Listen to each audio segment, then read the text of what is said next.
السلام عليكم ورحمة الله وبركاته. إن الحمد لله نحمده ونستعينه ونستغفره ونؤمن به ونتوكل عليه ونعوذ بالله من شرور أنفسنا ومن سيئات أعمالنا. من يهده الله فلا مضل له ومن يضلل فلا هادي له. وأشهد أن لا إله إلا الله وحده لا شريك له وأشهد أن سيدنا ونبينا مولانا محمد وبارك وسلم عليه أما بعد. فأعوذ بالله من الشيطان الرجيم. بسم الله الرحمن الرحيم. قل هو الله أحد الله الصمد لم يلد ولم يولد ولم يكن له كفوا أحد. وقال نبينا صلى الله عليه وسلم إنما الأعمال بالنيات وإنما لكل امرئ ما نوى أو كما قال عليه الصلاة والسلام. கண்ணியத்துக்கும் மரியாதைக்கும் உரிய தாய்மார்களே, சகோதரிகளே, மாதாந்தம் நடைபெற்று வருகின்ற விசேட இந்த தர்பியா நிகழ்ச்சியிலே அல்லாஹ் சுப்ஹானஹு வ தஆலா இன்றைய தினம் எங்களை எல்லாம் கலந்து கொள்ளக்கூடிய சந்தர்ப்பத்தை, பாக்கியத்தை தந்திருக்கிறார். உண்மையில் அல்லாஹ் சுப்ஹானஹு வ தஆலா உலகத்தில் பல்வேறுபட்ட சந்தர்ப்பங்களை, பாக்கியங்களை, அருள்களை, அருட்பாக்கியங்களை மனிதர்களுக்கு வழங்கி கொண்டிருக்கிறார். அதிலே மிக முக்கியமாக மனிதனுக்கு வழங்கியிருக்கின்ற இந்த ஆயுள், இந்த காலம், உலகத்தில் உயிரோடு வாழ்கின்ற இந்த வாழ்க்கை மிக பெருமதியான, மிகப்பெரிய ஒரு அருளையும் நிஅமத்துகளையும் விசாலமாக்கி கொடுத்திருக்கின்ற அளவுக்கு அல்லாஹ் சுப்ஹானஹு வ தஆலா இந்த உலக வாழ்க்கையை தந்திருக்கிறார். அருளாக தந்திருக்கிறார், அருட்பாக்கியமாக தந்திருக்கிறார். இந்த உலக வாழ்க்கை இது அழியக்கூடியது, நிறைவு செய்யப்படக்கூடியது, முடிவுறக்கூடியது, தற்காலிகமானது. ஆனால் அழிவே முடிவே இல்லாத நிரந்தரமான அந்த வாழ்க்கை, அது மறுமை வாழ்க்கை, மௌத்துக்கு பின்னால் உள்ள வாழ்க்கை, அது மரணத்துக்கு பின்னால் உள்ள வாழ்க்கை, பர்ஸகுடைய வாழ்க்கை என்று நாங்கள் நம்பியிருக்கிறோம், ஈமான் கொண்டிருக்கிறோம், ஏற்றுக்கொண்டிருக்கிறோம். எனவே இந்த உலக வாழ்க்கை அல்லாஹ் சுப்ஹானஹு வ தஆலா தற்காலிகமானதான ஒரு வாழ்க்கையாக தந்துவிட்டு மறுமை வாழ்க்கைக்கு எங்களை தயார் செய்கின்ற, அதற்கான முன்னேற்பாடுகளை செய்கின்ற ஒரு வாழ்க்கையாக இந்த உலக வாழ்க்கையை தந்திருக்கிறார். ஒரு அற்பமான ஒரு வாழ்க்கை. குர்ஆன் இந்த உலக வாழ்க்கையை பற்றி பல்வேறுபட்ட இடங்களிலே சொல்லியிருப்பதை நாங்கள் பார்க்கிறோம். இந்த இன்னமல் ஹயாத்து துனியா லைபுன் என்று அல்லாஹ் சுப்ஹானஹு வ தஆலா இந்த உலக வாழ்க்கையை வரைவிலக்கணம் செய்கிறான். இது ஒரு வீணானது, லைபு வல, இது ஒரு வீணான, ஒரு விளையாட்டான ஒரு வாழ்க்கை இந்த உலக வாழ்க்கை. வதஃபாகுரும் பைனக்கும் வதகாதுரும் ஃபில் அம்வால் வஸீனத்தும் வதஃபாகுரும் பைனக்கும் வதகாதுரும் ஃபில் அம்வால். இந்த உலக வாழ்க்கை அப்படி அலங்கரிக்கப்பட்டிருக்கிறது. ஒருவருக்கொருவர் வசதி வாய்ப்பை கொண்டு பெருமையடிக்கக்கூடிய ஒரு வாழ்க்கை இந்த உலக வாழ்க்கை. தங்களுடைய பிள்ளைகளை, செல்வங்களை கொண்டு பெருமையடிக்கக்கூடிய ஒரு வாழ்க்கை இந்த உலக வாழ்க்கை என்று ஒரு இடத்திலே அல்லாஹ் சுப்ஹானஹு வ தஆலா இந்த உலக வாழ்க்கையை பற்றி வரைவிலக்கணம் செய்கிறான். கண்ணியமான தாய்மார்களே, சகோதரிகளே, இது ஒரு அற்பமானது. இதனை, இந்த உலக வாழ்க்கையின் யதார்த்தத்தை புரியாவிட்டால், இதனுடைய உண்மை நிலையை அறியாவிட்டால் மிகப்பெரிய ஒரு நஷ்டவாளிகளாக நாங்கள் ஆகிவிடுவோம். மிகப்பெரிய கைசேதம். அது இப்போது எங்களுக்கு விளங்க மாட்டாது. எப்போது தொண்டை குழிக்கு எங்களுடைய உயிர் வருமோ அந்த நேரத்தில் தான் இந்த உலக வாழ்க்கை நிதர்சனமான உண்மைகள் எங்களுக்கு வெளிப்படும். மறுமை வாழ்க்கையினுடைய அந்த உண்மை பேசப்பட்டது, கேட்டோம், அறிந்தோம், தெரிந்தோம், பேசினார்கள் என்பதற்கு அப்பால் நிதர்சனமான உண்மையாக அந்த கண்ணால் காணக்கூடிய, உணர்வால் உணரக்கூடிய அந்த கடைசி நேரம் இருக்கிறதே, கடைசி நிமிடம் இருக்கிறதே, கர்கராவுடைய நிலை என்று ரசூல் ஸல்லல்லாஹு அலைஹி வஸல்லம் சொன்னார்களே, அந்த நிலையில் தான் இந்த உலக வாழ்க்கையின் யதார்த்தம் எங்களுக்கு புரியும்.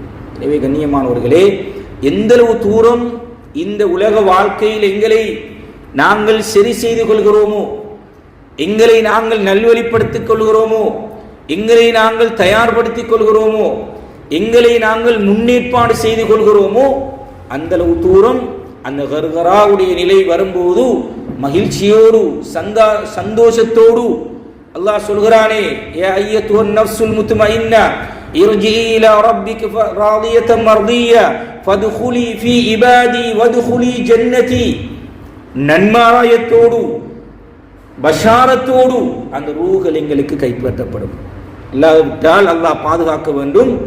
இந்த உலக வாழ்க்கையை நாங்கள் நஷ்டவாளர்களாக ஆகிவிட்டால், மிக மோசமான முறையில் நாங்கள் கழித்து விட்டால், எங்களை போன்ற ஒரு நஷ்டவாளிகள் யாரும் இருக்க மாட்டார்கள். அதைத்தான் அம்ம ஜுஸ்ஸினுடைய எல்லா சூறாக்களிலும் அல்லாஹ் சுப்ஹானஹு வ தஆலா மிக விலாவாரியாக சொல்லியிருப்பதை நாங்கள் பார்க்கிறோம். எனவே கண்ணியமானவர்களே, இந்த உலக வாழ்க்கையில் வெற்றி பெறுவதற்கு நாங்கள் என்ன செய்ய வேண்டும்?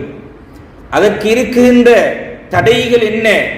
என்ன வகையில் எங்களையும் எங்களோடு இருக்கக்கூடியவர்களையும் நல்வழிப்படுத்திக் கொள்ளலாம்? அப்படியான சந்தர்ப்ப சூழ்நிலைகளை அமைத்துக் கொள்ளலாம். குறிப்பாக இன்று உங்களுக்கு தெரியும், பாவங்களை தேடிப்போ என்ற காலம் மறைந்து பாவங்களும் ஆபாசங்களும் விரசங்களும் மோசமான நடவடிக்கைகளும் எங்களை தேடி வருகின்ற, நான்கு சுவருக்குள் இருக்கின்ற எங்களை அறியாமல் எங்களை தேடி வருகின்ற ஒரு மிக மோசமான ஒரு காலகட்டத்தில் இருக்கிறோம். நெருப்பை கையிலே சுமந்தவர்களாக எப்படி இதில் இருந்து தவிர்த்து கொள்ளலாம், எப்படி எங்களுடைய பிள்ளைகளை பாதுகாக்கலாம், எங்களை பாதுகாக்கலாம், எங்களுடைய கணவனை பாதுகாக்கலாம் என்று சிந்தனையோடு கவலையோடு வாழ்கின்ற ஒரு காலகட்டத்தை நாங்கள் அடைந்திருக்கிறோம். நவீனம் விஞ்ஞானம் முன்னேறி இருக்கிறது, நவீனம் முன்னேறி இருக்கிறது, அறிவு வளர்ச்சி முன்னேறி இருக்கிறது. அதே நேரம் அதனோடு சேர்ந்து பாவங்களும் ஆபாசங்களும் விரசங்களும் மோசமான தொடர்பாடல்களும் அல்லாஹ்வுக்கு மாற்றமான செயற்பாடுகளும் அல்லாஹ்வுடைய கட்டளைகளை பொடுபோக்காக கவனீனமாக சாதாரணமாக விடுகின்ற நிலையும் இன்று எம்மத்தியிலே அதிகரித்திருப்பதை நாங்கள் பார்க்கிறோம்.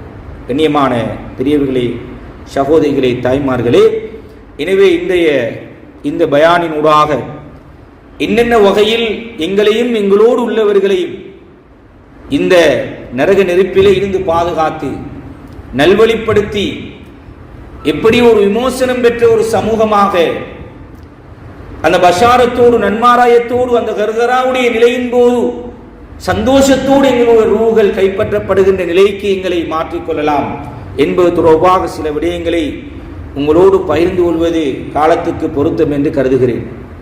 கண்ணியமான தாய்மார்களே, சகோதரிகளே, உண்மையில் ஒரு மனிதனுடைய பிறப்பு முதல் இறப்பு வரைக்கும் மனித வாழ்க்கை தொடர்பாக இஸ்லாம் பேசியிருக்கிறது. அவன் காலையிலே எழுந்தது முதல் இரவு தூங்கும் வரைக்கும் முழு வாழ்க்கை திட்டத்தையும் இஸ்லாம் சொல்லி தந்திருக்கிறது.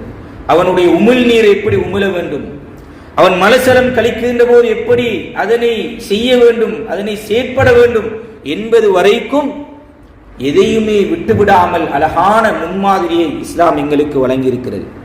கண்ணியமான தாய்மார்களே, சகோதரிகளே, எனவே ஒரு மனிதனுடைய உருவாக்கத்திலே எங்கே இருந்து அந்த பிள்ளை உருவாக்கப்பட வேண்டும்? ஒரு பிள்ளையோ ஒரு ஆணோ ஒரு பெண்ணோ ஒரு சாலிகான அல்லாஹ்வுக்கு பொருத்தமான ஒரு கண்குளிர்ச்சியான ஒரு சந்தோஷமான ஒரு நாட்டுக்கு ஒரு நட்பிரஜையாக ஒரு சமூகத்துக்கு ஒரு ஈடேற்றம் பெற்ற ஒருவனாக எங்கிருந்து உருவாக்கப்பட வேண்டும்? எங்கிருந்து நாங்களும் சரி, எங்களால் உருவாக்கப்படுகின்றவர்கள் சரி, எங்கே இருந்து உருவாக்கப்பட வேண்டும்? கண்ணியமான தாய்மார்களே, சகோதரிகளே, இஸ்லாம் அதனை மிக அழகாக சொல்லித் தருகிறது. ஒரு பிள்ளை எங்கே இருந்து உருவாகிறது என்றால், ஒரு கணவனும் மனைவியும் திருமணம் முடிப்பதிலே இருந்து அந்த இருவரும் ஒன்று சேர்வதன் ஊடாக அந்த பிள்ளை உருவாகிறது. அந்த பிள்ளைதான் சுவர்க்கவாதியா நரகவாதியா, சீதேவியா மூதேவியா, அவன் இந்த நாட்டுக்கு ஒரு நல்ல பிரஜையா அல்லது இந்த நாட்டுடைய சமூக சீர்கேடிலே மும்முரமாக செயற்படக்கூடியவனா, அவன் ஆன்மீகவாதியாக இருக்கிறானா, பள்ளியோடு தொடர்புள்ளவனாக இருக்கிறானா என்பதை தீர்மானிப்பதற்கு முதலாவது ஒரு பிள்ளை வேண்டும். அந்த பிள்ளை எங்கே இருந்து உருவாகிறது? அது ஒரு திருமணத்திலிருந்து உருவாகிறது. கண்ணியமான தாய்மார்களே, சகோதரிகளே, ஒரு ஆன்மீகவாதியான, ஒரு சீர்திருத்தவாதியாக, ஒரு சுவர்க்கத்துக்கு சொந்தமான ஒரு பிள்ளையாக உருவாக வேண்டுமாக இருந்தால் இஸ்லாம் சொல்கிறது அந்த கணவன் மனைவி எப்படி இருக்க வேண்டும். ஒரு சங்கிலி தொடரிலே அழகான வழிகாட்டலை இஸ்லாம் எங்களுக்கு வழங்கி இருக்கிறது. நாங்கள் பெரியவர்களாக வளர்ந்ததன் பின்னர் நாங்கள் சிந்திக்கிறோம், யோசிக்கிறோம், கவலைப்படுகிறோம். ஆனால் ஒரு சுவர்க்கவாதியை, ஒரு ஆன்மீகவாதி எங்கே இருந்து உருவாக்கப்பட வேண்டும் என்றால் அது அந்த திருமணத்திலே இருந்து இஸ்லாம் சொல்கிறது. ஒரு கணவனை மனைவியை தெரிவு செய்வதிலிருந்து இஸ்லாம் சொல்கிறது. ஒரு கணவன் மனைவியை தெரிவு செய்யும் போது, ஒரு மனைவி கணவனை தெரிவு செய்யும் போது அது இஸ்லாம் சொல்கிறது அங்கே தீன் இருக்கிறதா, ஈமான் இருக்கிறதா, இஸ்லாம் இருக்கிறதா, அது தொழுகை இருக்கிறதா, அவன் ஆன்மீகவாதியாக இருக்கிறானா என்பதை பார்த்து திருமணம் முடியுங்கள். ஏனென்றால் அந்த உறவின் மூலமாக உருவாகின்ற குழந்தை அது ஒரு ஆன்மீகவாதியாக இருக்க வேண்டும், சாலிகான குழந்தையாக இருக்க வேண்டும், சுவர்க்கத்துக்கு சொந்தக்காரராக இருக்க வேண்டும். கண்ணியமான அது திருமணத்தில் இருந்து அதனுடைய தாக்கம் இருக்கிறது. திருமணத்திற்கு முன்னர் அந்த கணவன் மனைவியை, மனைவி கணவனை தெரிவு செய்வதில் இருந்து இருக்கிறது என்பதை இஸ்லாம் எங்களுக்கு வழிகாட்டலாக சொல்லித் தருகிறது. கண்ணியமானவர்களே, முதலாவது ஒரு சாலிகான ஒரு சுவர்க்கவாதிக்குரிய அடையாளத்தை, சுவர்க்கவாதியை உருவாக்குவதற்கு எங்களுடைய வீட்டிலே ஒரு சுவர்க்கவாதியை உருவாக்க போகிறோம், ஒரு ஆன்மீகவாதியை உருவாக்க போகிறோம் என்றால் அந்த பிள்ளை, அந்த உருவாகின்ற குழந்தை அதனுடைய அடிப்படை எப்படிப்பட்ட அடிப்படையில் இருந்து உருவாகி இருக்கிறது. இதுதான் யாரும் பார்க்காத, யாரும் அறியாத, யாரும் விளங்கிக் கொள்ளாத, யாரும் கவனம் செலுத்தாத மிக முக்கியமான ஒரு பகுதியாக இஸ்லாமிய அறிஞர்கள் அடையாளப்படுத்தியிருக்கிறார். ஒரு பிள்ளை உருவாக்கத்திற்கு தாக்கம் செலுத்துகின்ற மிக முக்கியமான சக்தி அந்த திருமண உறவு என்று இஸ்லாம் சொல்கிறது. அது ஆகுமானதாக, ஹலாலானதாக இருக்க வேண்டும். பிழையான மோசமான தொடர்பாடல் மூலம் உருவாகின்ற அந்த குழந்தை அது ஒரு சமூக சீர்கேடுள்ள ஒரு குழந்தையாக உருவாகும். அது ஒரு சீதேவியாக இருக்க மாட்டாத ஒரு மூதேவியான ஒரு குழந்தையாக உலகத்திலே உருவாகும். எனவே ஒரு திருமண பந்தம் என்பது இஸ்லாம் அதற்கான ஹலாலான அழகான ஒரு வழிகாட்டலை, முறையை இஸ்லாம் எங்களுக்கு சொல்லி தந்திருக்கிறது. ஒரு கணவன் மனைவி தெரிவு முறையை இஸ்லாம் எங்களுக்கு சொல்லி தந்திருக்கிறது. பேருக்காக, புகழுக்காக, சம்பிரதாயத்துக்காக அல்லது குடும்ப வம்ச அந்தஸ்துக்காக, சமூக அந்தஸ்துக்காக, வசதிக்காக, வாய்ப்புக்காக இவைகளை எல்லாம் தாண்டி அங்கே தீன் இருக்கிறதா, வசதி இருக்கட்டும், வாய்ப்பு இருக்கட்டும், சமூக அந்தஸ்து இருக்கட்டும், கௌரவம் இருக்கட்டும், ஆனால் தீன் இருக்கிறதா என்று பாருங்கள் என்று இஸ்லாம் அழகான ஒரு வழிகாட்டலை. அங்கே இருந்துதான் ஒரு சமூகத்தினுடைய சுவர்க்கவாதி உருவாகிறார், ஒரு ஆன்மீகவாதி உருவாகிறார். கண்ணியமானவர்களே, இந்த திருமணம் இப்போது ஒரு ஆன்மீகவாதியை ஒரு தீனோடு உள்ள இரண்டு பேர்கள் ஒன்று சேர்கிறார்கள். ரசூலுல்லாஹி ஸல்லல்லாஹு அலைஹி வஸல்லம் சொல்கிறார்கள், இந்த கணவன் மனைவி மூலமாக உருவாகின்ற இந்த குழந்தை இது மிகப்பெரிய ஒரு அருள் பாக்கியம் என்று இஸ்லாம் அடையாளப்படுத்துகிறது. குர்ஆன் இது ஒரு அமானிதம் என்று சொல்கிறது, இது ஒரு அன்பளிப்பு என்று சொல்கிறது, இது உங்களுக்கு வழங்கப்பட்டிருக்கின்ற மிகப்பெரிய ஒரு அருள் என்று சொல்கிறது. பல்வேறுபட்ட வார்த்தைகளை எங்களுக்கு அல்லாஹ் தருகின்ற இந்த அருள் பாக்கியத்துக்கு இந்த குழந்தைகளுக்கு அல்லாஹ் பயன்படுத்தி இருக்கிறார். கண்ணியமானவர்களே, இப்போது திருமணம் பேசப்படுகிறது, திருமண நிகழ்வு நடைபெறுகிறது. திருமண நிகழ்வு அல்லாஹ்வுக்கு பொருத்தமான முறையில் நடைபெறாத போது அதனூடாக உருவாகின்ற பிள்ளையில், குழந்தையில் அது ஷைத்தானுடைய தாக்கம் இருக்கிறது என்று நவீன அறிஞர்கள் அழகான வழிகாட்டலை சொல்லித் தருகிறார்கள்.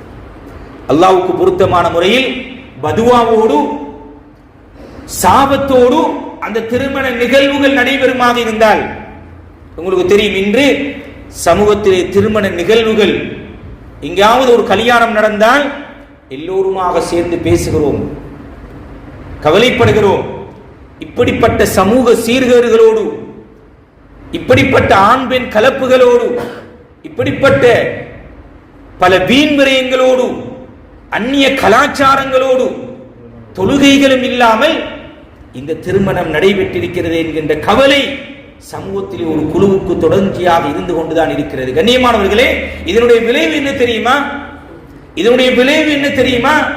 அங்கே தொழுகை இல்லாமல், அங்கே இஸ்லாமிய மார்க்கம் பேணப்படாமல், அங்கே இஸ்லாம் மிக கடுமையாக வன்மையாக கண்டித்த வீண் விரயம் அது சர்வசாதாரணமாக நடந்தேறிய நிலையில், அந்நிய கலாச்சாரங்கள் சர்வசாதாரணமாக நிறைவேறிய நிலையில் நடைபெறுகின்ற ஒரு திருமணத்தின் ஊடாக ஒரு குழந்தை பிறக்குமாக இருந்தால் அந்த குழந்தையிலே ஷைத்தானிய தாக்கம் இருக்குமா இல்லையா?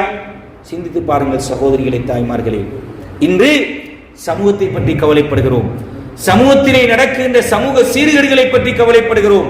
ஆனால் எங்கே இருக்கிறது பிழை என்பதை நாங்கள் சிந்திக்க மறந்துவிட்டோம். நாங்கள் தான் எல்லோருமாக சேர்ந்து என்னென்னெல்லாம் கலாச்சாரம், இது கலாச்சாரம், சமூக அந்தஸ்துக்காக அவருடைய திருமணம் அப்படி நடைபெற்றது, இவருடைய திருமணம் இப்படி நடைபெற்றது, நானான வீட்டில் இப்படி செய்தார்கள், பக்கத்து வீட்டில் இப்படி செய்திருக்கிறார்கள், நாங்களும் இதை விட முடியாது. அது எவ்வளவு லட்சக்கணக்கான ரூபாய்கள் அது செலவழித்தாலும், கடன் பட்டாலும், வட்டிக்கு எடுத்தாலும், அதை வங்கியிலே கொண்டு போய் அடகு வைத்தாலும் பிரச்சனை அல்ல.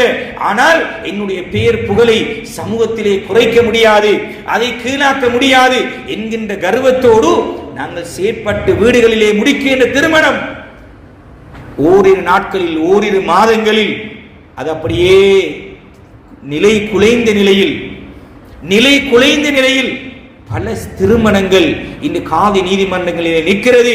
அப்படியும் அதையும் மீறி அதிலே ஒரு பிள்ளை உருவாகினால் அந்த பிள்ளை அதன் பின்னர் தத்தளிக்கின்ற, அந்த பிள்ளையை பராமரிக்க முடியாத நிலையில் சமூக சீர்கேடுக்குள்ளாகின்ற பல சம்பவங்கள் எமது பிரதேசத்திலே அரங்கேறிக் கொண்டிருக்கின்றன. சகோதரிகளே, தாய்மார்களே, கவலைப்பட வேண்டும், உற்சாகப்பட வேண்டும், உறுதி எடுக்க வேண்டும்.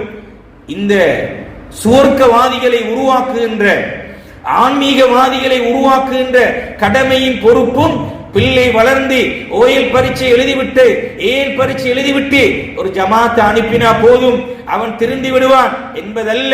பிள்ளையுடைய உருவாக்கம் ஒரு சுவர்க்கவாதி வீட்டிலே உருவாக்க வேண்டுமாக இருந்தால், ஒரு ஆன்மீகவாதியை வீட்டிலே உருவாக்க வேண்டுமாக இருந்தால், அது திருமண உறவை அது தெரிவு செய்வதிலே இருந்து, அந்த திருமணம் நிகழ்வு நடைபெறுவதிலே இருந்து அங்கே ஆரம்பிக்கிறது என்கின்ற புரிதலை ஒவ்வொரு முஸ்லிம்களாகிய நாங்களும் புரிந்து கொள்ள வேண்டும், விளங்கிக் கொள்ள வேண்டும். அதுதான் உண்மையான யதார்த்தமான உண்மை என்பதையும் நாங்கள் விளங்கிக் கொள்ள வேண்டும். பிள்ளை உருவாகிவிட்டது. ரசூலுல்லாஹி ஸல்லல்லாஹு அலைஹி வஸல்லம் சொல்கிறார்கள், ஒரு கணவனும் மனைவியும் ஒன்று சேர்கின்ற போது நாங்கள் கவனீனமாக பொதுபோக்காக இருக்கின்ற ஒரு பகுதி இந்த பகுதி. ஆனால் நபி அவர்கள் நீ ஆணித்தரமாக சொன்ன ஒரு பகுதி என்ன தெரியுமா? ஒரு கணவனும் மனைவியும் ஒன்று சேர்கின்ற போது, அந்த இரண்டு பேரும் உறவிலே ஈடுபடுகின்ற போது, அல்லாஹும்ம ஜன்னிபின ஷைத்தான் வ ஜன்னிபி ஷைத்தான பீமா ரஸக்தனா என்கின்ற பிரார்த்தனையை ஓதுவார்களாக இருந்தால், இந்த துஆவை கணவனும் மனைவியும் ஓதுவார்களாக இருந்தால், சொன்னார்கள் ஸல்லல்லாஹு அலைஹி வஸல்லம், அதன் ஊடாக உருவாகி அந்த உறவின் மூலமாக ஒரு பிள்ளை உருவானால் அந்த பிள்ளைக்கு ஷைத்தானுடைய தாக்கம் இருக்க மாட்டார். அந்த பிள்ளைக்கு ஷைத்தானுடைய தாக்கம் இருக்க மாட்டாது. அதிகமான எங்களுடைய வீடுகள் கை தொலைபேசிகளோடும், இன்டர்நெட் பாவனைகளோடும், சமூக வலைதளங்களுடைய பாவனைகளோடும், திக்ருகளும் சுன்னத்தான முறைகளும் அற்ற நிலையில் தான் எங்களுடைய இரவனுடைய தூக்கங்கள் இருக்கின்றன. கண்ணியமானவர்களே, கவலைப்பட வேண்டும். ரசூலுல்லாஹி ஸல்லல்லாஹு அலைஹி வஸல்லம் ஹதீதுகள் மிகப்பெரிய யதார்த்தமான உண்மைகளை இந்த சமூகத்துக்கு சொல்லித் தந்த சம்பவங்கள், கதைகள், ஹதீதுகள் அவைகள் சொன்னார்கள். அதுக்கு மாற்றமாக அப்படி ஷைத்தானுடைய தாக்கம் உண்டாக மாட்டாது என்றால் அந்த துஆவை ஓதாமல், அந்த துஆவை நாங்கள் ஓதாமல் உறவில் ஈடுபட்டு ஒரு குழந்தை உருவாகினால், கண்ணியமானவர்களே, கவலைப்பட வேண்டும். அது ஷைத்தானுடைய தீண்டுதல்களோடு அந்த பிள்ளை உருவாகிறது. இது ஹதீர். பிள்ளை வளர்ந்ததன் பின்னால், பிள்ளை தோளுக்கு மேல் வளர்ந்ததன் பின்னால் திருத்துவதல்ல. அந்த பிள்ளை உறவில், அந்த பிள்ளையுடைய ஆரம்ப துவக்கம், ஒரு கணவன் மனைவி சேருகின்ற உறவை பற்றி ஒரு அற்புதமான, ஒரு அழகான ஒரு அமானிதமான ஒரு உறவை பற்றி இஸ்லாம் சொல்கிறது. ஆகுமான உறவை பற்றி சொல்கிறது. இதன் ஊடாக ஒரு நல்ல ஒரு குடும்பம், நல்ல ஒரு பரம்பரை உருவாக வேண்டும் என்று இஸ்லாம் விரும்புகிறது. ஷைத்தானிய தூண்டுதல் இல்லாத பிள்ளைகள் சமூகத்திலே உருவாக்கப்பட வேண்டும். அவன் நட்பிரதியாக இருக்க வேண்டும், அவன் ஒரு ஆன்மீகவாதியாக இருக்க வேண்டும், அவன் ஒரு கண்குளிர்ச்சி உள்ள பிள்ளைகளாக இருக்க வேண்டும் என்று இஸ்லாம் வழிகாட்டுகிறது. கண்ணியமான தாய்மார்களே, சகோதரிகளே, பிள்ளை உருவாகிவிட்டது. இப்போது ரசூலுல்லாஹி ஸல்லல்லாஹு அலைஹி வஸல்லம் அவர்களுடைய சஹாபாக்கள், தாபீன்கள், தபு தாபீன்கள், அவர்களுக்கு பின்னால் வந்த இமாம்கள், இவர்களுடைய வரலாற்றை எல்லாம் எடுத்து பார்த்தால் ஒரு தாய் ஒரு பிள்ளையை கற்பப்பையிலே வைத்து வளர்த்த அந்த வளர்ப்பு இருக்கிறது. பிள்ளை பெற்றெடுத்ததன் பின்னால் வளர்க்கிற வளர்ப்பு அல்ல. 9 மாதங்கள், 10 மாதங்கள், 8 மாதங்கள் அந்த தாயுடைய கற்பப்பையிலே இருந்து வளர்க்கின்ற வளர்ப்பு இருக்கிறது. அந்த வளர்ப்பு தான் அந்த பிள்ளை 18 வயதிலும் 20 வயதிலும் 25 வயதிலும் 30 வயதிலும் ஒரு ஆன்மீகவாதியாக, ஒரு சாலியான ஒரு குழந்தையாக, ஒரு பள்ளியோடு தொடர்புள்ள ஒரு பிள்ளையாக உருவாகி வருவதற்கு மிகப்பெரிய ஒரு யதார்த்தமான உண்மையாக அந்த வளர்ப்பு தாக்கம் செலுத்துகிறது. கண்ணியமான சகோதரிகளே, தாய்மார்களே, இன்று விஞ்ஞானம் அதனை உறுதிப்படுத்தி இருக்கிறது. தாயுடைய கற்பப்பையில் இருக்கும் போது பிள்ளைகள் செவிமடுக்குகின்றன. வெளியிலே ஒலிக்கப்படுகின்ற ஒலிகளை எல்லாம் அந்த பிள்ளைகள் செவிமடுக்குகின்றன. ஆடல்களையும் பாடல்களையும் ஆபாசங்களையும் விரசங்களையும் இந்த தாய் பார்த்து கொண்டு ரசித்துக் கொண்டு அந்த பிள்ளையை 9 மாதங்கள் அற்புதமாக அல்லாஹ் வழங்கிய மிகப்பெரிய அந்த அருளை கவனீனமாக பொடுபோக்காக ஏதோ பிள்ளை உருவாகிவிட்டது, கற்பத்திலே சுமந்து விட்டோம், இனி அது உருவாகும், அது இனி பெற்றெடுத்தால் சரி, அது வழிகளை தாண்டி கொண்டு நாங்கள் வளர்க்கிறோமானால், கண்ணியமான தாய்மார்களே, சகோதரிகளே, அந்த பிள்ளை அங்கே மிகப்பெரிய ஒரு யதார்த்தவாதியாக உருவாகிறது, ஆன்மீகவாதியாக உருவாகிறது. தாயுடைய கற்பப்பையில் அறிஞர்கள் சொல்கிறார்கள், அதிகமாக குர்ஆனை கேளுங்கள், அதிகமாக குர்ஆனுடைய வசனங்களை செவிமடுங்கள். நீங்கள் கேட்கின்ற அந்த குர்ஆன்கள் அது உங்களுடைய பிள்ளையும் சேர்ந்து செவிமடுக்கிறது. சுப்ஹானல்லாஹ். நல்ல வார்த்தைகளை பேசுங்கள், நல்ல வார்த்தைகளை கேளுங்கள். இவைகள் உங்களுடைய தாயுடைய கற்பப்பையில் இருக்கின்ற குழந்தை செவிமடுக்கிறது, ஒரு அற்புதமான ஒரு குழந்தையாக உருவாகிறது. அதிகமாக குர்ஆனை ஓதுங்கள். வெறும் இந்த சீரியல்களுக்கும் சினிமாக்களுக்கும் இந்த டிக்டாக், ஃபேஸ்புக் என்கின்ற சமூக வலைதள பாவனைகளுக்கு பின்னாலும் பிள்ளையை கற்பத்திலே வைத்துக் கொண்டு தயவு செய்து மிக மோசமான இந்த செயற்பாடில் ஈடுபடுவதை தவிர்த்துக் கொள்ளுங்கள். எவ்வளவு தூரம் ஒரு ஆன்மீகவாதியை உருவாக்க முடியுமோ, எங்கே இருந்து உருவாக்குறோம்? கற்பப்பையிலே இருந்து உருவாக்குறோம். செம்மைப்படுத்தி எடுக்க வேண்டும், அழகுபடுத்தி எடுக்க வேண்டும். எங்கே இருந்து? கற்பப்பையிலே இருந்து உருவாக்க வேண்டும். சகோதரிகளே, தாய்மார்களே, அறிஞர் பெருமக்கள் சொல்கிறார்கள், அதிகமாக தாயுடைய கற்பப்பையிலே பிள்ளைகள் இருக்கின்ற போது அந்த தாய் சூரா யூசுப், சூரத்து லுக்மான், சூரத்து மரியம் இப்படியான சூறாக்களை அதிகமாக ஓத வேண்டும் என்று இது குர்ஆனில் ஹதீஸில் வந்தவைகள் அல்ல. அறிஞர்கள் சொல்கிறார்கள், அதிகமாக இந்த சூறாக்களை ஓதும் போது பிள்ளைகளுடைய உள்ளங்களிலே இந்த சூறாக்களுடைய தாக்கம் அதிகமாக இருக்கும். எனவே ஒரு பிள்ளை, ஒரு சாலிகான குழந்தையுடைய உருவாக்கம் வெறுமனே அது அது அது தோளுக்கு மேல் வளர்ந்ததன் பின்னால் யோசிப்பதல்ல, குர்ஆன் மதரசாவுக்கு அனுப்புகின்ற போது மட்டும் சிந்திப்பதல்ல. எங்கே இருந்து உருவாகிறது? அது திருமண உறவை, திருமணத்தை பேசுவதில் ஆரம்பிக்கிறது, திருமண நிகழ்வோடு தொடர்புபடுகிறது. அதற்கு பின்னால் ஒரு கணவனும் மனைவியும் உறவில் ஈடுபடும் போது தொடர்புபடுகிறது. அந்த உறவின் மூலமாக ஏற்படுகின்ற அந்த பிள்ளையினுடைய கருவறையிலே உருவாகின்ற அந்த பிள்ளை அதனோடு சம்பந்தப்படுகிறது. பிள்ளை இப்போது பெற்றெடுத்து விட்டோம். கண்ணியமான தாய்மார்களே, சகோதரிகளே, அந்த பிள்ளை பெற்றதோடு இஸ்லாம் சொல்கின்ற வழிகாட்டல், சில அறிஞர்கள் இதனை பலவீனம் என்று சொன்னாலும், ஆனால் உலகத்திலே அறிஞர்கள் பெருமக்கள் இதனை யோகித்திருக்கிறார்கள். அந்த பிள்ளை முதலாவது வெளியிலே வந்ததோடு செவிமடுக்க வேண்டிய வார்த்தை எங்களுடைய இஸ்லாத்தினுடைய ஷிஆர் அடையாள சின்னமாக இருக்கின்ற அதான் இகாமத்தை அந்த பிள்ளை முதலாவதாக செவிமடுக்க வேண்டும் என்று இஸ்லாம் வழிகாட்டுகிறது. அல்லாஹு அக்பர், அல்லாஹு அக்பர், அல்லாஹ் தான் மிகப்பெரியவன், அல்லாஹ் தான் மிகப்பெரியவன் என்கின்ற வார்த்தையை அந்த பிள்ளை முதலாவது காதிலே செவிமடுக்க வேண்டும் என்று இஸ்லாம் விரும்புகிறது. சந்தோஷத்தை வெளிப்படுத்தும் முகமாக அந்த பிள்ளை மகிழ்ச்சியோடு அந்த பிள்ளை உருவாக வேண்டும், வெளியிலே இருக்க வேண்டும் என்பதற்காக தஹ்னீக் என்கின்ற ரசூலுல்லாஹி ஸல்லல்லாஹு அலைஹி வஸல்லம் அவர்கள் ஒரு இனிப்பை எடுத்து மென்று அந்த வாயிலே விடுவது மிகப்பெரிய ஒரு இபாதத்தாக, சுன்னத்தாக அந்த பிள்ளையினுடைய அந்த மகிழ்ச்சி இருக்கிறது. நாங்கள் வெறும் ஒரு சுன்னத்தாக பார்க்கிறோம், ஒரு இபாதத்தாக பார்க்கிறோம். இதற்கு அப்பால் அந்த மகிழ்ச்சி, அந்த சந்தோஷம், அந்த பாசிட்டிவ், அந்த நேர்மறையான சிந்தனை இருக்கிறது. அது அவனுடைய வாழ்நாள் முழுக்க அதிலே தாற்பயம், அதிலே தாக்கம் செலுத்தும். ஹதீஸ் இது இஸ்லாம், எங்களுக்கு இஸ்லாம் இருந்த வழிகாட்டல். கண்ணியமான தாய்மார்களே, சகோதரிகளே, 7வது நாள் அடையும் போது இஸ்லாம் சொல்கிறது, ஒரு பிள்ளையுடைய உருவாக்கத்தை பாருங்கள். ஒரு பிள்ளையுடைய எப்படி செம்மைப்படுத்தி, அந்த பிள்ளையை எப்படி ஒழுங்குபடுத்தி உறுதிப்படுத்தி ஒரு திடகாத்திரமான ஒரு பிள்ளையாக, ஒரு ஆன்மீகவாதியாக, ஒரு அறிவாளியாக, ஒரு திறனாளியாக எப்படி நாங்கள் இந்த சமூகத்துக்கு கொடுக்க போகிறோம் என்றால் அது அது வளர்ந்ததன் பின்னால் அல்ல. சகோதரிகளே, தாய்மார்களே, இஸ்லாம் சொல்கிறது 7வது தினத்திலே அந்த பிள்ளைக்கு பெயர் வைக்கப்பட வேண்டும். 7வது தினத்தில் அந்த பிள்ளையுடைய மொழிகள் வலிக்கப்பட வேண்டும். 7வது தினத்தில் அந்த பிள்ளைக்காக அகீகா, ஒரு ஆண் பிள்ளையாக இருந்தால் 2 ஆடுகளும், ஒரு பெண் பிள்ளையாக இருந்தால் ஒரு ஆடும் கொடுக்கப்பட வேண்டும் என்கின்ற ஒரு அற்புதமான ஒரு வழிகாட்டலை எந்த மார்க்கத்திலும், எந்த மதத்திலும், எந்த கோட்பாடுகளிலும், எந்த வழிகாட்டல்களிலும் சொல்லப்படாத ஒரு பிள்ளைக்கு கொடுக்க வேண்டிய, செய்ய வேண்டிய கடமையாக, அற்புதமான ஒரு கடமையாக எங்களுக்கு வழிகாட்டி இருக்கிறது என்றால் அதுக்கு பின்னால் மறைந்திருக்கின்ற, ஒளிந்திருக்கின்ற, கண்ணுக்கு தெரியாமல் இருக்கின்ற சிந்தனை என்ன சகோதரிகளே, தாய்மார்களே? அழகான பெயரை வைக்க சொல்கிறது. அழைக்க அழைக்க அது மிகப்பெரிய துஆ. அந்த பிள்ளையை நாங்கள் கூப்பிடுகின்ற போது இந்த பெயர்களை தேடுகிறோம். எப்படி தெரியுமா? சுப்ஹானல்லாஹ். அங்கே கருத்தை பார்ப்பது கிடையாது. அங்கே நடிகனுடைய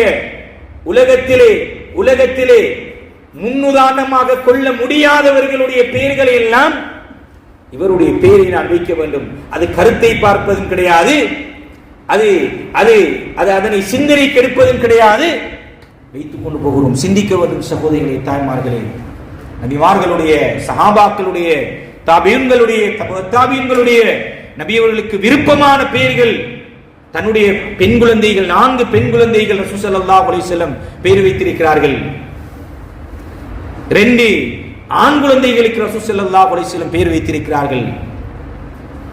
வருகின்ற பிள்ளைகளுக்கெல்லாம் என்ன பெயர்களை வைத்திருக்கிறார்கள்? அந்த பெயர் அந்த பிள்ளையுடைய வாழ்க்கையிலே தாக்கம் செலுத்தும்.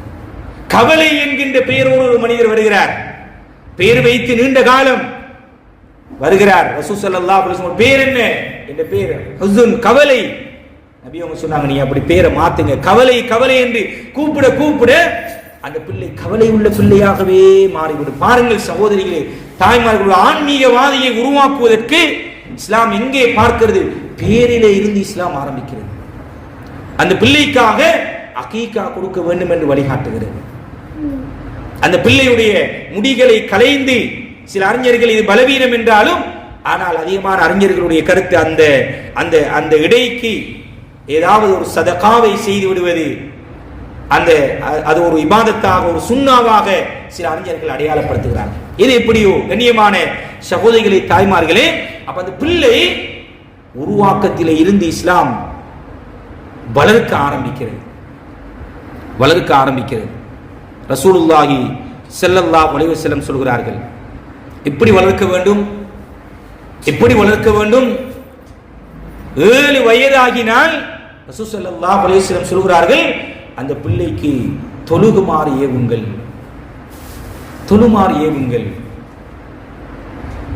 ஒரு ஆன்மீகவாதியின் அடிப்படையான அம்சம் தொழுகை. எங்களுடைய வீடுகள் தொழுகையுள்ள வீடுகளாக மாற வேண்டும்.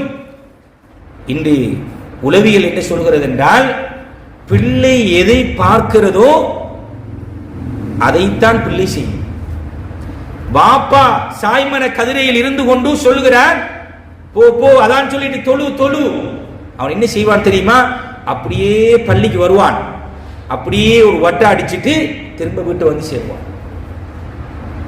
அவன் பார்த்தான், பாப்பா சாய்மன கதிரையில் இருக்கா, உம்மா வெளியில இருந்து சீரியல் பார்த்துட்டு என்ன தொலை சொல்றாவா. நீ மாணவர்களே, இது வெறும் கதை அல்ல, கற்பனைகள் அல்ல. இதுதான் சமூகத்தில் இன்று நடைபெற்றுக் கொண்டிருக்கின்ற கவலையான செய்திகள். நாங்கள் சமூக சீர்கேட்டை பற்றி பேசுகிறோம், பிள்ளைகளை திருத்த வேண்டும் என்று சொல்கிறோம், பிள்ளைகள் அப்படி போகிறார்கள் இப்படி செய்கிறார்கள் என்று சொல்கிறோம். எங்கே இருந்து உருவாக்கப்பட வேண்டும்? இஸ்லாமிய வீடாக எங்களுடைய வீடுகள் மாற வேண்டும். தொழுகைகள் இல்லாத வீடுகள் அது பாலடைந்த வீடுகளுக்கு சமனாகும், அது கபர்களுக்கு சமனாகும் என்று ரசூல் ஸல்லல்லாஹு அலைஹி வஸல்லம் அவர்கள் சொல்கிறார்கள். கண்ணியமான சகோதரிகளே, தாய்மார்களே, எனவே 7 வயது இஸ்லாம் சொல்லக்கூடிய வயது இல்லை. 7 வயதாகினால் ஏவும். அதற்காக 7 வயதுக்கு முதல் தொழ வைக்க வேண்டாம் என்பதற்குரிய அர்த்தம் அல்ல. 7 வயதில் தொழுமாறு கட்டளையிட வேண்டுமாக இருந்தால் அந்த பிள்ளை சிறு பிராயத்திலே இருந்து பாப்பாவுடைய தொழுகையை பார்த்து வளர வேண்டும், உம்மாவுடைய தொழுகையை பார்த்து வளர வேண்டும். ஒரு சுவர்க்கவாதியுடைய தொழுகை, ஒரு சுவர்க்கவாதியை பார்த்து வளர வேண்டும். வீட்டிலே சுவர்க்கவாதி உம்மா இருக்கிறார், சுவர்க்கவாதி ஒரு பாப்பா இருக்கிறார், இதை பார்த்து வளர்கின்ற பிள்ளை ஒரு சுவர்க்கவாதியா மாறுமா இல்லையா? சகோதரிகளை, தாய்மார்களே, 7 வயதில் மிகப்பெரிய அடிப்படையான அம்சமான தொழுகையை ஊட்டுமாறு சொல்கிறது. அந்த தொழுகை தான் அவனுடைய மௌத்து வரைக்கும் அவனை பாதுகாக்கக்கூடிய மிகப்பெரிய ஒரு கிரீடமாக, மிகப்பெரிய ஒரு கவசமாக அவனுக்கு இருக்க போகிறது. இன்று நாங்கள் பார்க்கிறோம், சமூகத்திலே இன்று எமது பிரதேசத்தில் மட்டும் 15,000க்கு மேற்பட்ட மாணவ மாணவிகள் இருக்கிறார்கள். 7,000 சொச்சம் ஆண் மாணவிகள், 7,000 சொச்சம் பெண் மாணவிகள் இருக்கிறார்கள். சுப்ஹானல்லாஹ், இத்தனை தொழுகை விகிதம் இருக்கிறது பாருங்கள். எத்தனை தொழுகை! எங்களுடைய வீடு ஒவ்வொருவர்களும் எங்களுடைய வீட்டில் உள்ள பிள்ளைகளை எடுத்து பாருங்கள், தொழுகையாளியாக இருக்கிறானா? சகோதரிகளை, தாய்மார்கள், ரசூல் ஸல்லல்லாஹு அலைஹி வஸல்லம் சொல்கிறார்கள், ரஹிமல்லாஹு ரஜுலன் காம மினல் லைலி ஃபஸல்லா ثم ஐகல இம்ராத்தஹு ஃபஸல்லத் ஃபஇன் அபத் நலக ஃபீ வஜீஹி அல்மா. ஒரு மனிதருக்கு அல்லாஹ் ரஹ்மத் செய்வானாக, அவர் இரவிலே தஹஜ்ஜுடைய நேரத்தில் எழும்புகிறார், பார்க்கிறார் மனைவி தூங்கிக் கொண்டிருக்கிறார். ஐகல இம்ராத்தஹு, மனைவி எழுப்பாட்டுகிறார். மனைவி ஃபஇன் அபத், மனைவி எழும்பவில்லை, மறுக்கிறார். நலக ஃபீ வஜீஹி அல்மா, லேசாக தண்ணியை தொளிக்கிறார். சுப்ஹானல்லாஹ், ரசூல் ஸல்லல்லாஹு அலைஹி வஸல்லம் சொல்கிறார்கள், எழும்பி அந்த கணவனும் மனைவியும் தொழுகிறார்கள். ஒரு மனைவி, ஒரு பெண்ணுக்கு அல்லாஹ் ரஹ்மத் செய்வானாக, வரஹிமல்லாஹு இம்ராத்தன் காமத் மினல் லைல், தஹஜ்ஜுக்கு எழும்புகிறாள், ஃபஸல்ல தொழுகிறாள். சும்மா ஐகலத் ஜௌஜஹா, கணவனை எழுப்பாட்டுகிறார், கணவன் எழும்பவில்லை. ஃபைன் அபா நலஹத் ஃபீ வஜீஹி அல்மா, தண்ணியை லேசாக தெளித்து கணவனை எழுப்பாட்டுகிறார். இருவருமாக தொழுகிறார்கள். அல்லாஹ் சுப்ஹானஹு வ தஆலா இந்த கணவனும் மனைவிக்கும் ரஹ்மத் செய்வானாக. கண்ணியமான சகோதரிகளே, தாய்மார்களே, இருவரும் எழும்பி தஹஜ்ஜத் தொழுகிறார்கள். இந்த இருவருடைய தஹஜ்ஜத் தொழுததன் பின்னால் இருவருமாக கையேந்தி அல்லாஹ்விடத்திலே அழுகிறார்கள், கண்ணீர் வடிக்கிறார்கள். இந்த கண்ணீர் வடிக்கின்ற சப்தத்திலே, இந்த கண்ணீர் வடிக்கின்ற சத்தத்தில் தூங்கிக் கொண்டிருக்கின்ற பிள்ளைகள் எழும்புகிறது. சுப்ஹானல்லாஹ், எப்படிப்பட்ட குடும்பமாக இருக்கும், எப்படிப்பட்ட ஒரு வீடாக இருக்கும் அந்த வீடு. இருவருடைய அழுகை, தஹஜ்ஜுடைய நேரம். அல்லாஹ் என்னிடத்திலே கேட்க மாட்டீர்களா, தருகிறேன். பாவ மன்னிப்பு தேட மாட்டீர்களா, மன்னிக்கிறேன் என்று கேட்கக்கூடிய நேரத்திலே இருவரும் எழும்பி தொழுது அழுகிறார்கள். அழுகையுடைய சத்தத்திலே பிள்ளைகளும் எழும்புகின்றன. எல்லோருமாக சேர்ந்து தஹஜ்ஜத் தொழுகிறார்கள். எப்படிப்பட்ட குடும்பம் சகோதரிகளே, தாய்மார்களே! இப்படிப்பட்ட குடும்பத்திலே இருந்து உருவாகின்ற குழந்தை, இப்படிப்பட்ட குடும்பத்திலே இருந்து உருவாகின்ற ஒரு பெண் இப்படிப்பட்ட ஒரு ஆன்மீக பெண்ணாக இருக்கும், இப்படிப்பட்ட ஒரு சுவர்க்கத்து பெண்ணாக இருக்கும். ஹதீஜா ரலியல்லாஹு அன்ஹா, ரசூல் ஸல்லல்லாஹு அலைஹி வஸல்லம் சொன்னார்கள், சுவர்க்கத்து பெண்களுக்கு தலைவி ஃபாத்திமா ரலியல்லாஹு அன்ஹா. சுவர்க்கத்து பெண்களுக்கு தலைவி ஃபாத்திமா என்றால் அறிஞர் பெருமக்கள் சொல்கிறார்கள், சுவர்க்கத்து பெண்களுக்கு தலைவியை உருவாக்கியவர் எப்படிப்பட்ட பெண்ணாக இருக்கும்? அதுதான் ஹதீஜா ரலியல்லாஹு அன்ஹா அவர்கள். நபி அவர்களுக்கு ஜிப்ரீல் அலைஹிஸ்ஸலாம் அவர்கள் வந்து சொன்னார்கள், அல்லாஹ் சலாம் சொன்னதாக சொல்லுங்கள். உலகத்தில் வாழும்போது அல்லாஹ்வுடைய சலாத்தை பெற்ற ஒரே பெண்மணி ஹதீஜா ரலியல்லாஹு அன்ஹா அவர்கள். இப்படிப்பட்ட பெண்ணாக இருக்கும் சகோதரிகளே, உலகத்தில் வாழ்ந்தவர்கள் தானே, என்ன செய்தார்கள், என்ன சாதித்தார்கள்? இதுதான் எங்களுடைய வீடுகளிலும் உருவாக்கப்பட வேண்டிய சுவர்க்கவாதிகளை உருவாக்க வேண்டிய பொறுப்பும் கடமையும் ஒவ்வொரு பெண்ணுக்கும் இருக்கிறது, ஒவ்வொரு ஆணுக்கும். குறிப்பாக பெண்களுடைய வைபாகம் மிக மிக அதிகமாக இருக்கிறது. வெளிநாடுகளிலும் வெளியூர்களிலும் வியாபாரம் என்றும் கடைகள் என்றும் உத்தியோகங்கள் என்றும் ஆண்கள் வெளியிலே போய்விடுவார்கள். அதிகமாக பிள்ளைகளோடு வீட்டோடு வீட்டு சூழலோடு இருக்கக்கூடியவர்கள் பெண்கள். நாங்கள் சகோதரிகளே, தாய்மார்களே, இப்படிப்பட்ட வீடாக எங்களுடைய வீடுகள் உருவாக்கப்பட வேண்டும். தொழுகைகள் பேணுதலாக தொழப்பட வேண்டும். ரசூலுல்லாஹி ஸல்லல்லாஹு அலைஹி வஸல்லம் எங்களுடைய வீட்டிலே ஷைத்தானுடைய தாக்கத்தை விட்டு பாதுகாக்குமாறு சொன்னார்கள். ஷைத்தானுடைய ஊசலாட்டம் வீட்டுக்குள் வந்துவிடக்கூடாது, மிக கவனமாக இருக்க வேண்டும். அதுதான் எங்களுடைய பிள்ளைகளிடத்திலே அந்த ஊசலாட்டத்தை ஏற்படுத்தும். சொன்னார்கள், மகரிபுடைய நேரமாகினால் உங்களுடைய பிள்ளைகளை வீட்டிலே வைத்துக் கொள்ளுங்கள். இன்று நாங்கள் பார்க்கிறோமா இல்லையா? பீச்சிலே, பார்க்கிலே, ஆற்றங்கரையிலே. இன்று எங்களுடைய பிரதேசம் ஒரு சுற்றுலா பிரதேசம், எங்களுடைய ஊர் வெளியூர் என்று நாங்கள் அந்த நேரம் எங்கே இருக்கிறோம்? ரசூல் ஸல்லல்லாஹு அலைஹி வஸல்லம் ஹதீஸ் என்ன? மகரிபுடைய நேரமாகினால் வீட்டை மூடிக்கொள்ளுங்கள். அது ஷைத்தான் பறந்து திரியக்கூடிய நேரம். முதியவர்கள், பழைய காலத்தில் உள்ளவர்கள் சொல்லுவார்கள், பச்சி பறக்கின்ற நேரம், உள்ளே எடுங்கள். இன்று நாங்கள் சர்வ சாதாரணமாக அவைகள் எல்லாம் கவனத்தில் கொள்வதும் இல்லை, தலைக்கு எடுப்பதும் இல்லை. பொடுபோக்காக கவனீனமாக அந்த பிள்ளைகளை வெளியிலே விடுகிறோம். அந்த ஷைத்தானுடைய தாக்கம் அந்த பிள்ளைகளிலே உருவாகிறது. அது அந்த பிள்ளை வளர வளர வளர அந்த பிள்ளை இடத்திலே அந்த ஷைத்தானுடைய ஊசலாட்டம் இருக்கிறது. அதனால்தான் ஒவ்வொரு நாளும் ரசூல் ஸல்லல்லாஹு அலைஹி வஸல்லம் 10 தடவைகளுக்கு மேல் ஓத சொன்ன சூரா என்ன சூரா? ஒவ்வொரு நாளும் ஓத வேண்டும் 10 தடவைகளுக்கு மேல். சூரத்துல் இக்லாஸ், சூரத்துல் ஃபலக், சூரத்துன் நாஸ், இந்த 3 சூறாக்களையும் ரசூல் ஸல்லல்லாஹு அலைஹி வஸல்லம் நாளாந்தம் 10 தடவைகளுக்கு மேல் ஓதிருக்கிறார்கள். 5 நேர தொழுகைக்கு பின்னால் ஓதுமாறு பணித்தார்கள். சுபஹுடைய தொழுகைக்கு பிறகும் மகரிபுடைய தொழுகைக்கு பிறகு 3 தடவைகள் ஓதுமாறு பணித்தார்கள். காலை அவுராதிலும் மாலை அவுராதிலும் ஓதுமாறு சொன்னார். தூங்க செல்கின்ற போது ஓதுமாறு சொன்னார். அப்ப சுமார் 12-13 தடவைகள் ஒரு நாளைக்கு ஓதச் சொல்லியிருக்கிறார்கள் என்றால் அதில் என்ன கருத்து? குல் அஊது பிரப்பில் ஃபலக், இந்த அதிகாலை பொழுதினுடைய இரட்சகனிடம் இருந்து நான் பாதுகாப்பு தேடுகிறேன். சுப்ஹானல்லாஹ், பாதுகாப்பு தேடுகிறேன். மின் ஷர்ரி மா ஹலக், மின் ஷர்ரி மா ஹலக், என்னென்னெல்லாம் அல்லாஹ் படைத்து வைத்திருக்கிறானோ அந்த படைப்பினங்களுடைய தீங்கை விட்டு பாதுகாப்பு தேடுகிறேன். ஒமின் ஷர்ரி ராஸிகின் இதா வகப், இரவும் இருள் பரவும் போது ஏற்படும் அந்த இரவினுடைய தீங்கை விட்டு நான் பாதுகாப்பு தேடுகிறேன். ஒமின் ஷர்ரின் நஃபாதாதி ஃபில் உகத், முடிச்சுக்களில் மந்திரித்து ஊதும் பெண்களின் தீங்கை விட்டு நான் பாதுகாப்பு தேடுகிறேன். ஒமின் ஷர்ரி ஹாசிதின் இதா ஹஸத், பொறாமைக்காரனுடைய பொறாமையை விட்டு நான் பாதுகாப்பு. எவ்வளவு ஒரு அற்புதமான ஒரு பாதுகாப்பை தரக்கூடிய ஒரு சூறாவை ரசூலுல்லாஹி ஸல்லல்லாஹு அலைஹி வஸல்லம் நாளாந்தம் ஓதுமாறு கற்றுத்தந்தார். குல் அஊது பிரப்பின் நாஸ், மனிதர்களுடைய இறைவனத்தில் நான் பாதுகாப்பு தேடுகிறேன். மலிக்கின் நாஸ், மனிதர்களின் அரசிடத்தில் நான் பாதுகாப்பு தேடுகிறேன்.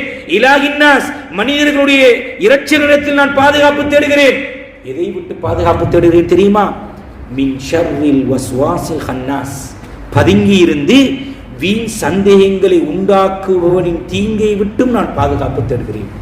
அல்லதி யுவஸ்விசு ஃபீ சுதூரின் நாஸ், அவன் மனிதர்களுடைய உள்ளங்களிலே வீண் சந்தேகங்களை உண்டாக்குகிறான். மினல் ஜின்னதி வன்னாஸ், மனிதர்களிலும் இருக்கிறார்கள் ஜின்களிலும் இருக்கிறார்கள் என்றார்கள் ரசூலுல்லாஹி ஸல்லல்லாஹு அலைஹி வஸல்லம் அவர்கள். இந்த சூறாக்களை நாளாந்தம் 10 தடவைக்கு மேல் ஓதியிருக்கிறார்கள். பாதுகாப்பு சகோதரிகளே. பிள்ளைகள் பெற்றெடுத்து விட்டோம், வளர்கிறது வளர்கிறது வளர்கிறது, இல்லை, அதை வளர்த்தெடுக்கப்பட வேண்டும், பண்பாடுகள் சொல்லிக் கொடுக்கப்பட வேண்டும். ரசூலுல்லாஹி ஸல்லல்லாஹு அலைஹி வஸல்லம் சொல்கிறார்கள், எப்படிப்பட்ட ஒரு அற்புதமான குர்ஆனுடைய வசனம் தெரியுமா? குர்ஆன் சொல்கிறது, யா அய்யுஹல்லதீன ஆமனூ, ஈமான் கொண்டவர்களே, லியஸ்தஅதினுக்குமுல் லதீன மலக்கத் ஐமானுக்கும் வல்லதீன லம் யப்லுல் ஹுலும மின்கும் ثلاث மர்ராத். பருவ வயதை அடையாத பிள்ளைகள் இருக்கிறது. எப்படிப்பட்ட ஒழுக்கம் பாருங்கள் சகோதரிகளே. வீட்டிலே ஒழுக்கம் கற்பிக்கப்பட வேண்டும் என்று இஸ்லாம் போதிக்கிறது. நாங்கள் என்ன செய்கிறோம் தெரியுமா? ஒரு பிள்ளையை, ஒரு தவறை பிள்ளை சொல்லிவிட்டால், செய்துவிட்டால் நாங்கள் ஊக்கப்படுத்துகிறோம். நானாவை பகடி பண்ணி விட்டார், நானாவுக்கு பட்ட பெயர் சொல்லிவிட்டார், பிள்ளை ஆடுகிறான் பாடுகிறான் வீட்டிலே, அந்த பச்சிரம் குழந்தை தெரியாது, அது கண்டதையும் கேட்டதையும் அந்த பிள்ளைகளுடைய சூழலையும் அந்த பிள்ளை செய்கிறது. நாங்கள் என்ன செய்கிறோம் தெரியுமா? மோட்டிவேட் பண்ணுகிறோம், கைதட்டி பாருங்கள், இந்த சின்ன வயசில் எப்படி அழகா பாடுகிறான், எப்படி டான்ஸ் ஆடுகிறான், எப்படி பட்ட பெயரை சொல்கிறான், எப்படி வாப்பா கேசுறான் பாருங்க, எப்படி உம்மா கேசுறான் பாருங்க, மோட்டிவேட் பண்ணுகிறோம். அப்படிப்பட்ட மார்க்கம் இல்லை சகோதரிகளுடைய மார்க்கம். பிழை செய்யும் போது, தவறு செய்யும் போது சிறுபிராயத்தில் சொல்லிக் கொடுக்கப்படவில்லை என்றால், அந்த பிள்ளை திருத்தப்படவில்லை என்றால், கடைசியிலே கண்ணீர் வடிக்கக்கூடிய பிள்ளைகளாக மாறும். இரத்த கண்ணீர் வடிப்போம், இரத்த கண்ணீர் வடிப்போம். பிள்ளைகளுக்கு ஒழுக்கம் சொல்லிக் கொடுக்கப்பட வேண்டும். குர்ஆன் சொல்கிறது, உங்களுடைய பருவ வயதை அடையாத பிள்ளை உங்களுடைய வீட்டில் உங்களோட ரூமுக்கு வரணும் என்றா 3 நேரம் அனுமதி கேட்கணும். யாருக்கு சொன்னது? வயது வந்த பிள்ளைகளுக்கு சொல்லவில்லை. லம் யப்லுல் ஹுலும, சூரத்து நூருடைய 58 59 வசனத்தை எடுத்து பாருங்கள் சகோதரிகளே. பருவ வயதை அடையாத சின்ன குழந்தைகள் இருக்கிறது, அந்த பிள்ளைகளுக்கு அஹ்லாக், மிகப்பெரிய ஒரு ஒழுக்கத்தை இஸ்லாம் கற்றுக் கொடுக்கிறது. என்ன சொல்கிறது? 3 நேரம், வல்லதீன லம் யப்லுல் ஹுலும மின்கும் 3 மர்ராத், 3 டைம்ல வாரியா இருந்தா உங்கள்ட்ட அனுமதி கேட்க வேண்டும். மின் கபிலி ஸலாத்தில் ஃபஜ்ர், ஃபஜ்ருடைய தொழுகைக்கு பிறகு முதல் உங்கள்ட்ட வாரியாக இருந்தா உங்கள்ட்ட அனுமதி கேட்க வேண்டும். வஹீன தலவுன தியாபக்கும் மினல் லஹீரா, லுஹருடைய நேரத்தில் உங்கள்ட்ட வாரியாக இருந்தா அனுமதி கேட்கணும். ஒமின் பாதி ஸலாத்தில் இஷா, இஷாவுக்கு பிறகு உங்கள்ட்ட வாரையாக இருந்தா அனுமதி. எதை சொல்கிறது சகோதரிகளே? தஃப்சீர் எழுதியிருக்கிறார்கள். இதற்கு கீழால் நேர முகாமைத்துவத்தை கருத்திலே கொண்டு சுருக்கமாக சொல்கிறேன். இந்த 3 நேரங்களும் வீட்டிலே உள்ள பெண்கள், அவர்களுடைய ஆடைகள், அது சில நேரம் ஒழுங்கீனமாக அவர்களுடைய மறைக்க வேண்டிய பகுதிகள் எல்லாம் அது மறைக்காத நிலையிலே உள்ள நேரம் இந்த 3 நேரங்கள். சுபுவுக்கு முதல் உள்ள நேரம், லுஹருடைய நேரம், அதை சமைத்து விட்டு, அது குளித்து விட்டு அல்லது தூங்கி விட்டு இருக்கக்கூடிய நேரம், இஷாவுக்கு பிறகு தூங்குவதற்கு செல்லும். இந்த 3 நேரங்களும் உங்களோட பருவ வயது அடையாத புள்ள உங்கள்கிட்ட வாரையாக இருந்தா அனுமதி கேளுங்கள் என்று இஸ்லாம் சொல்லக்கூடிய மிக அற்புதமான மார்க்கத்தை பின்பற்றக்கூடியவர்கள் நாங்கள் சகோதரிகளே, தாய்மார்களே. வீட்டிலே இருந்து பிள்ளைகளுக்கு அஜ்னபி மஹரமியுடைய உறவு தொடர்பாடல் சொல்லிக் கொடுக்கப்பட வேண்டும். இன்று சர்வ சாதாரணமாக அந்நிய ஆண்களோடு எங்களுடைய பெண் பிள்ளைகள் பழகுகின்ற, கதைக்குகின்ற, கைதட்டி சிரிக்குகின்ற, கைதட்டி தொட்டு பேசுகின்ற மிக கவலையான சம்பவங்கள் எல்லாம் சமூகத்தில் சர்வ சாதாரணமாக நடைபெறுகிறது. உங்களுக்கு தெரியாமல் இருக்கலாம். தொட்டு பேசுகின்ற நிலைக்கு எங்களுடைய இன்றைய வாலிபர்களுடைய நிலை மாறி இருக்கிறது. அடித்து பேசுகின்ற, எப்படி கூட்டாளிமார் ஜோக் சொல்லி சந்தோஷமாக 2 கைகளையும் தட்டி அந்த சந்தோஷத்தை வெளிப்படுத்தி பேசுவார்களோ அதே நிலை இன்று ஒரு ஆணும் ஒரு பெண்ணும் ஒரு அஜ்னபியான, நாங்க பிள்ளை வளர்ந்ததுக்கு பிறகு இவரோடு கதைக்காதீங்க, இவரோடு பேசாதீங்க, இவரு உங்களுக்கு உறவு இல்லை, இவரோடு நீங்க லிமிட்டோட தான் இருக்கணும் என்று சொன்னா அந்த பிள்ளை எங்களை திரும்பி பார்க்குமா? சொல்றது கேட்குமா சகோதரிகளே? நிச்சயமாக கேட்குமா? எங்கே இருந்து உருவாக்கப்பட வேண்டும்? பச்சிலம் குழந்தையாக இருக்கும் போது அந்த பிள்ளைக்கு அஜ்னபி மஹரமுடைய தொடர்பு சொல்லிக் கொடுக்கப்பட வேண்டும். இது ஹலாலானவர்கள், இது ஹராமானவர்கள். ஹராம் என்றால் லிமிட் என்ன, இவங்களுடைய எதுவரைக்கும் இவர்களோடு போகலாம், பேசலாம். சர்வ சாதாரணமாக பாருங்கள், ஒரு சாட்சி பெரியம்மா 2 பேருடைய பிள்ளைகள், இது மஹரமா அஜ்னபியா? இது அஜ்னபி. திருமணம் முடிக்க முடியுமானவர்கள்? அலி ரலியல்லாஹு அன்ஹு அவர்கள் திருமணம் முடித்தார்கள் நபியுடைய மகள் ஃபாத்திமாவை ரலியல்லாஹு அன்ஹா. ஆனா இன்றைக்கு சர்வ சாதாரண பைக்கில் ஏத்திட்டு போறோமா இல்லையா? அதுக்கு அனுமதி கொடுக்கோமா இல்லையா? அதுக்கு இடம் கொடுத்திருக்கிறோமா இல்லையா? கணவன் எங்களுடைய தங்கச்சிய ராத்தாவ மைனிய ஏத்தலாமா சகோதரிகளே? இத பாக்குற பிள்ளை, எங்கட ஊட்ட வளர்ற பிள்ளை பாக்குது, அது சர்வ சாதாரணமா தானே போறாங்க. அப்ப அஜ்னபி மஹரமி அதெல்லாம் ஒன்றும் கிடையாது, எல்லோரோடும் கதைக்கலாம் என்ற உணர்வை அந்த சிறு பிராயத்தில் உருவாக்கினால் எப்படிப்பட்ட ஒரு ஒழுக்கத்துடைய பிள்ளைகளை உருவாக்க முடியும் சகோதரிகள்? முடியாது சகோதரிகள். எனவே எங்களுடைய வீடுகள் அது சாலிகான குழந்தைகளுடைய உருவாக்கம், சுவர்க்கவாதிகளுடைய உருவாக்கம் வீட்டிலே இருந்து அது உருவாக்கப்பட வேண்டும். அதுதான் நான் சொன்னது போன்று திருமண உறவின் மூலத்திலிருந்து ஆரம்பிக்கிறது. ஒரு கணவன் மனைவியை தெரிவு செய்வது, அது தீன் இருக்கிறதா, இஸ்லாம் இருக்கிறதா, தொழுகை இருக்கிறதா, அதை செக் பண்ணுங்கள். பள்ளிக்கு போய் பாருங்க, வீட்டோரால் அனுப்பி பாருங்க, இந்த பிள்ளை தொழுற பிள்ளையா, நல்ல படிச்சிருக்கிறது, பட்டதாரி, யூனிவர்சிட்டி, டாக்டர், என்ஜினியர், நல்ல கல்விமான், ஆனால் தொழுகை இல்லை என்றால் அது ஜீரோ சகோதரிகளே. தொழுகை ஆன்மீகத்தை பாருங்கள். அதிலே திருமண நிகழ்வு அல்லாஹ்வுக்கு பொருத்தமான முறையில் இருக்கிறதா, அல்லது எல்லோருடைய பதுவாவோடு எல்லோருடைய சாபத்தோடு அந்த திருமண நிகழ்வு ஆரம்பிக்கிறதா? அதன் பிற்பாடு அதில் உருவாகின்ற பிள்ளை அது துவாவோடு அந்த பிள்ளை அந்த உறவு ஏற்பட வேண்டும். அதன் பின்னர் உருவாகின்ற பிள்ளை அதற்கான ஹக்குகள், அது அகீகாவாக இருக்கலாம், முடியை இறைப்பதாக இருக்கலாம், அதுக்கு பேர் சூட்டுவதாக இருக்கலாம், அது முறையாக பேணப்பட வேண்டும். பிள்ளைக்கு சிறு பிராயத்திலே இருந்து மிக முக்கியமான அடிப்படையான தொழுகை அது சொல்லிக் கொடுக்கப்பட வேண்டும். அதனோடு சேர்த்து மிக அற்புதமான ஒழுக்கங்கள் வீடுகளிலே இருந்து அது சொல்லிக் கொடுக்கப்பட வேண்டும். அஜ்னபி மஹரமையாக இருக்கலாம், ஹலால் ஹராமாக இருக்கலாம், அது உண்மை பொய்யாக இருக்கலாம், அது அது அது அயலவர்களை எப்படி அவர்களுடைய உரிமைகளை உரிய முறையில் நேசிப்பதாக இருக்கலாம், எங்களுடைய பெற்றோர்களை கண்ணியப்படுத்துவதாக இருக்கலாம், குடும்ப உறவுகளை பேணுவதாக இருக்கலாம். எதுவாக இருந்தாலும் அது சிறு பிராயத்திலிருந்து அது உருவாக்கப்பட வேண்டும். இதன் மூலம் எங்களுடைய வீடுகளில் இருந்து உருவாக்கப்படுகின்ற பிள்ளை ஒரு சாலிகான, ஒரு நட்பரிஜையாக, ஒரு சுவர்க்கவாதியாக, ஒரு ஆன்மீகவாதியாக எங்களுடைய மௌத்துக்கு பிறகு எங்களுடைய மன்னரைகளுக்கு வந்து, யா அல்லாஹ் ரப்பனா ரப்பிர்ஹம்ஹுமா கமா ரப்பயானி ஸகீரா, யா அல்லாஹ் எங்களுடைய தாய் தந்தை எங்களுடைய சிறுபிராயத்தில் இருக்கும்போது எப்படி இரக்கம் காட்டினார்களோ அப்படி நீ அவர்களுக்கு இரக்கம் காட்டுவாயாக என்று பிரார்த்தனை செய்யக்கூடிய பிள்ளைகளாக எங்களுடைய பிள்ளை உருவாகும். இதை அல்லாஹ் சுப்ஹானஹு வ தஆலா எங்களுடைய பிள்ளைகளை சாலிகான பிள்ளைகளாக்குவானாக. யா அல்லாஹ் எங்களுடைய பாவங்களை மன்னிப்பாயாக. யா அல்லாஹ் நாங்கள் அறிந்தும் அறியாமலும் தெரிந்தும் தெரியாமல் செய்த அனைத்து பாவங்களை மன்னிப்பாயாக.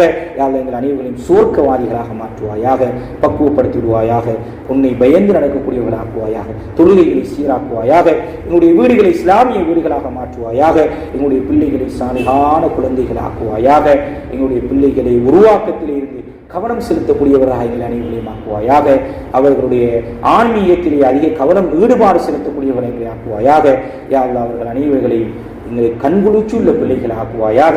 யார் யாருக்கெல்லாம் பிள்ளை பாக்கியம் இருக்கிறோமோ அனைவருக்கும் பிள்ளை பாக்கியத்தை கொடுப்பாயாக. ஆண் பிள்ளை இல்லாதவர்களுக்கு ஆண் பிள்ளையை கொடுப்பாயாக, பெண் பிள்ளை இல்லாதவர்களுக்கு பெண் பிள்ளையை கொடுப்பாயாக. யார் யாரெல்லாம் திருமணம் முடிக்காமல் இருக்கிறார்களோ அனைவருக்கும் நல்ல ஜோடுகளை கொடுத்து நல்ல திருமண உறவுகளை ஏற்படுத்தி கொடுப்பாயாக. யா அல்லாஹ் எங்கள் பிரதேசத்தை பாதுகாப்பாயாக, இந்த ஊரை பாதுகாப்பாயாக, இந்த நாட்டை பாதுகாப்பாயாக, முழு முஸ்லிம் சமூகத்தையும் பாதுகாப்பாயாக. யா அல்லாஹ் இந்த மஜ்லிஸுக்கு வந்திருக்கக்கூடிய அனைவரையும் கபூல் செய்வாயாக. யார் யாரெல்லாம் நோய் நொம்பலத்தோடு கஷ்டத்தோடு துன்பத்தோடு இருக்கிறார்களோ அனைவருடைய கஷ்டங்களையும் துன்பங்களையும் நோய்களையும் குணப்படுத்துவாயாக. கடனில்லாத வாழ்க்கையை தருவாயாக. வீடுகளிலே செழிப்பையும் பரக்கத்தையும் ரஹ்மத்தையும் நீ சொல்வாயாக. குடும்பங்களுக்கு ஒற்றுமையை சந்தோஷத்தை தருவாயாக. கணவன் மனைவிக்கு மத்தியில் ஒற்றுமையை சந்தோஷத்தை தருவாயாக. பிள்ளை பெற்றோருக்கு மத்தியில் ஒற்றுமையும் சந்தோஷத்தை நிம்மதியை தருவாயாக. இறுதி நேரத்தை நல்லதாக ஆக்குவாயாக. கலிமாவோடு படிக்கக்கூடிய பாக்கியத்தை அனைவரும் நசீபாக்குவாயாக. ربنا آتنا في الدنيا حسنة وفي الآخرة حسنة وقنا عذاب النار وصلى الله تعالى وسلم على سيدنا محمد وعلى آله وصحبه أجمعين. سبحان ربك رب العزة عما يصفون والسلام على المرسلين والحمد لله رب العالمين.